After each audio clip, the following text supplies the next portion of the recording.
welcome to the deep dive. Today we're digging into something, well, it seems simple, right? But it's actually key to unlocking so much more in a new language. We're talking about the real basics, the nuts and bolts of everyday English conversations for beginners.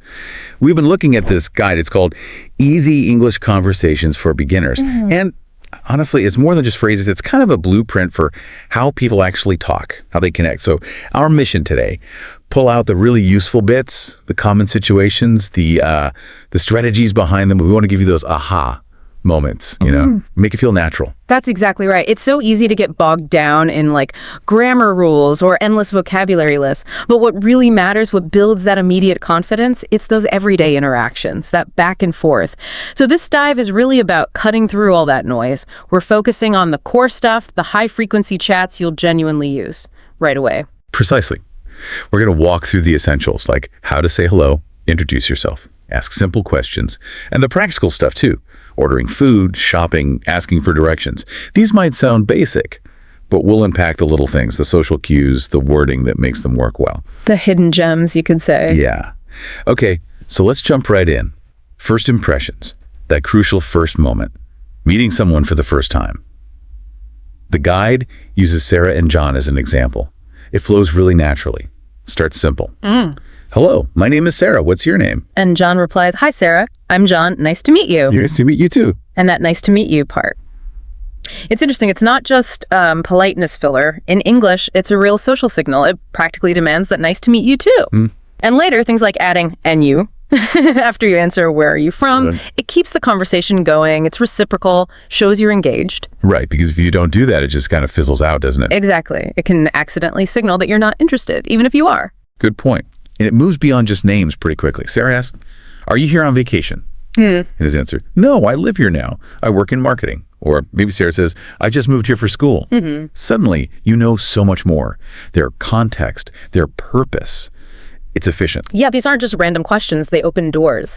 And this brings us to those key useful phrases the guide highlights. Things like, "What's your name?" Obviously, "Where are you from?" And those direct answers, "I live here now. I work in marketing. I just moved here." These are your absolute building blocks, foundation stuff for almost any new chat. Really practical. Okay, Yeah. so you've met someone. What's next? Often it's something transactional, right? Like getting coffee. Let's look at a cafe. We've got Alex going up to the barista. Starts with, "Hi, I'd like a coffee, please." Then needs to specify, "A latte, please." And the size question comes up, small, medium, or large. And maybe adding something extra. Yes, one croissant. That phrase, "I'd like," it seems small, but it's important. It's that conditional form. Saying, "I want a coffee," can sound a bit blunt, maybe even demanding in English sometimes. Yeah, a little abrupt. Right. "I'd like" softens it, shows a bit of deference, makes the whole thing smoother, especially in service situations. And the payment part is super direct. That'll be $5.50. Simple. And then you hand over the money. Here you go. Concise, efficient. The guide lists useful words here. Latte, Americano, cappuccino, croissant, muffin, bagel. The usual suspects. Yeah, and that'll be for the price. Here you go. For paying, essential stuff. Okay, so from coffee, let's step into another really common one, shopping for clothes. This has its own set of typical questions. The customer starts politely, "Excuse me, can I try this on?" Standard opener. And gets directed. The fitting room is over there. Straightforward, but you need to know it. Absolutely. Then maybe it doesn't fit quite right. So the follow-up, do you have this in a larger size? Very common question. And when you find the right one, that satisfying moment, Yeah. it fits. I'll take it. Feels good to say that, right? When you find what you want. Definitely. And notice the interaction again. The clerk might ask, "Would you like a bag?" Polite offer. While the customer is direct about the price, "How much is it?" And payment. Here's my card. Yeah, it's that mix of politeness and directness again. The useful phrases here are gold, "Try this on," fitting room, "It fits," "I'll take it," "Here's my card." Yeah. These get you through most shops. So whether it's coffee or clothes, Yeah. these are, like you said, low-stakes interactions. But getting that precise, polite phrasing right is really key. Helps you get what you need. And builds confidence every time you do it successfully. Little wins. Exactly. Okay, final scenario. Asking for directions. Total lifesaver sometimes. Well, for sure, especially when you're new somewhere or traveling. The guide shows Emma approaching someone. Starts with that universal polite opener. "Excuse me, can you help me?" Always a good start. Then she states her goal clearly. "I'm looking for the train station." And the directions need to be clear too. The example is, it's 2 blocks down, then turn right. Very common structure. Direct, simple, easy to understand, hopefully. Yeah, hopefully. And then the wrap up, those politeness markers again. Thank you. You're welcome. Have a nice day. You know, connecting this to the bigger picture, those little politeness bits, thank you, you're welcome, they really smooth things over, make people more willing to help in the first place, maybe. Good point. The key travel phrases the guide points out. Excuse me, I'm looking for 2 blocks down, turn right left, and have a nice day. It just shows how even a few basic direction phrases give you so much independence. Huge difference. Confidence to explore. Right. So we've covered quite a bit.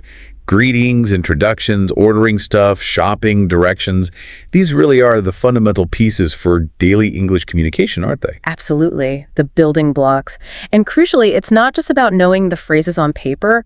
The guide stresses using them. It gives really practical advice. Repeat daily to build confidence. Practice out loud. Try with a friend. Active engagement. Exactly. That's what turns passive knowledge, like, okay, I read the phrase, into an actual skill you can use without thinking too hard. Helps you get past feeling overwhelmed. Yeah, makes total sense.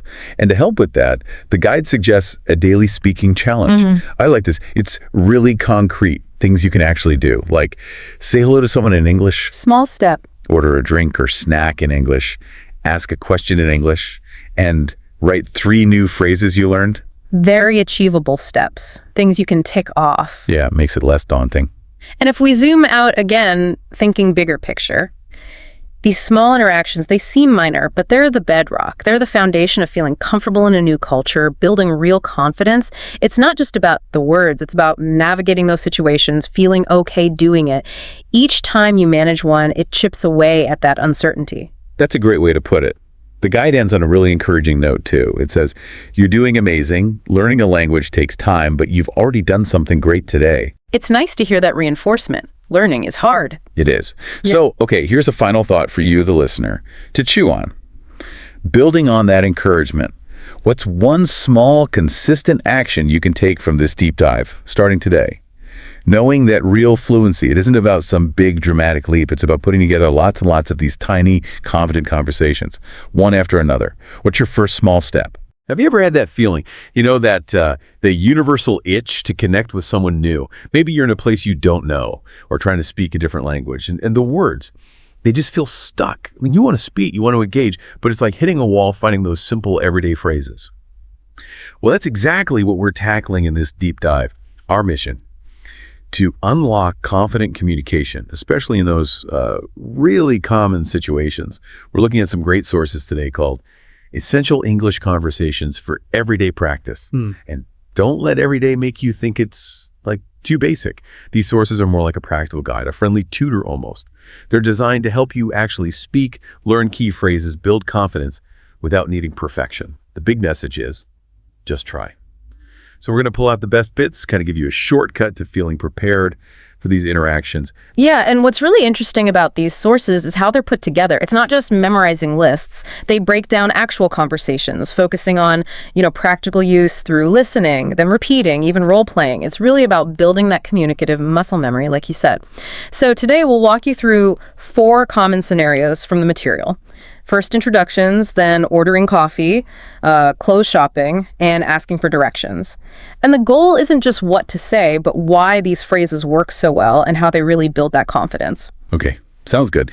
Let's dive into that first one then, introductions at a party. A classic, right? You walk in, lots of new faces, you see someone you want to chat with. The source gives this a really straightforward way to start. He goes, hello, my name's Sarah. What's your name? And the reply, hi, Sarah. I'm John. Nice to meet you. Sarah then says, nice to meet you too, John. Where are you from? I'm from Canada. And you? Sarah finishes with, I'm from Brazil. It's my first time in this city. Simple stuff. But it's the simplicity that's key, isn't it? When you look closer, these phrases are like psychological anchors. They reduce that mental effort, So you can focus on the person, not just scrambling for words. Getting those basic out names where you're from, it's like an immediate small win. That builds confidence right away.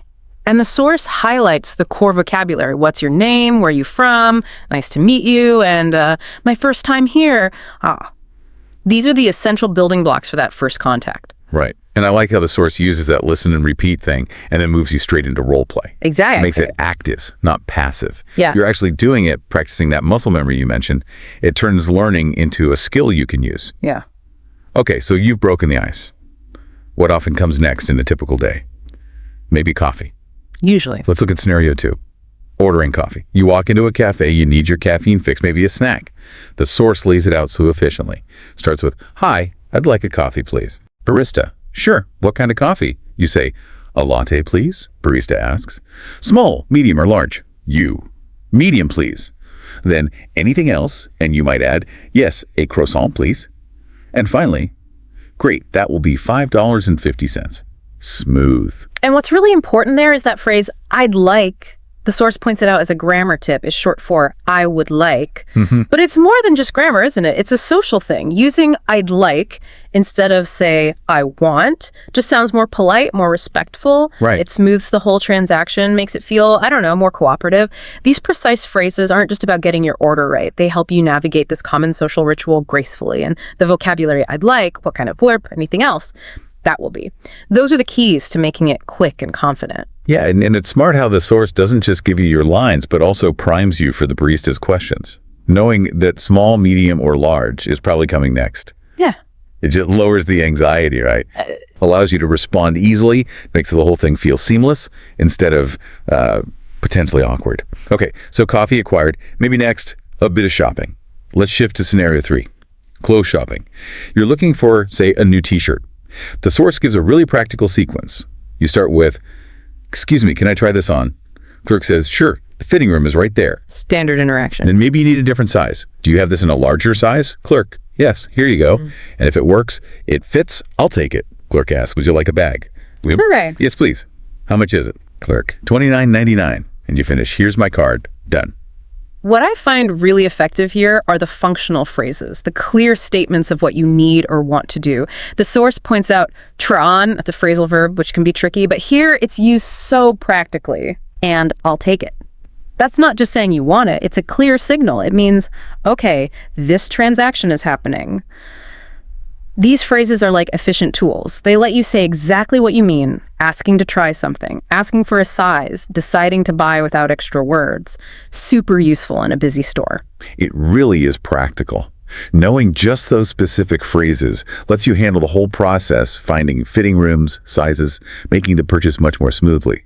Feels less like guesswork, more like you're in control. I can definitely think of times fumbling for those words. Yeah. All right, last scenario. This one's pretty universal too.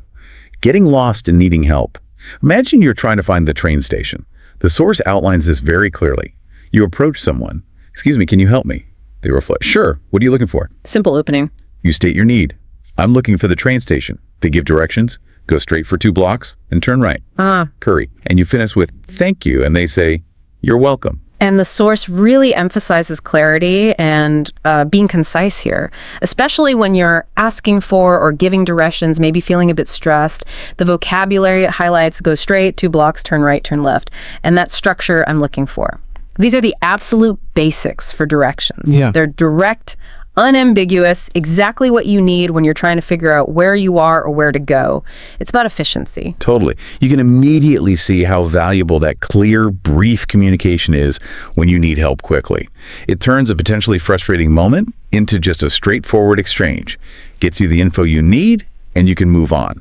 So looking back at all 4 introductions, coffee, shopping, directions, there's a real pattern, isn't there? It's this consistent focus on practical, clear language for these specific, very common real-life moments. Yeah, maximizing your effectiveness with sort of minimal linguistic complexity. That's a great way to put it.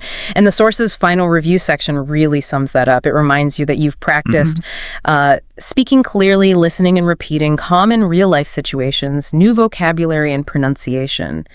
It reinforces how valuable these spoken practices are, not just for the language itself, but for building real confidence in everyday life. But honestly, maybe the most powerful line in the whole source material, the core idea, is just, you don't need to be perfect. You just need to try. That's huge. That really lowers the barrier for anyone learning anything new, I think. Yeah, absolutely. And the source even has these little encouragements like good job and excellent work. And we want to echo that for you listening. This deep dive, hopefully, has given you some really concrete tools for real talks. Knowing these specific effective phrases, it genuinely builds confidence, not just in English, but in interacting generally. And connecting it all back, the source gives that great practical tip. Practice these every day. Speak aloud. Watch yourself in the mirror. Even 10 minutes a day helps. Which kind of leads to a final thought, doesn't it? Go for it. Well, how can these principles we've talked about, breaking things down into small, manageable phrases, accepting imperfection, practicing consistently, how could you apply that to other skills you're trying to learn, whether it's, I don't know, public speaking or learning some code or maybe even just building better habits? It feels like a really transferable idea.